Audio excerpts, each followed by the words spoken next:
Washing tayo at install ng remaining na decals na hindi natin na-install last year. Ang panganay ko gusto nang kumuha ng driver's license, pero napakamahal sa ngayon. Mas priority yung pag-aaral nyo. Itong panganay ko is 21 years old na, so nasa edad na siya at qualified nang kumuha ng driver's license. Matagal na siyang marunong mag-drive. Sa atin lang kasi mas priority natin yung pag-aaral niya, lalo na yung Pisayar namin.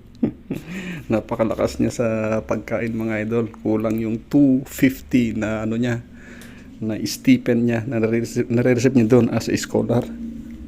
So no choice tayo, hindi tiis-tiis lang muna. Mapapasaan at makakaluwag-luwag din tayo, makakapag driver's license ka din, panganay ko. So ito mga idol, may mga technique lang kung paano i-install tong decal.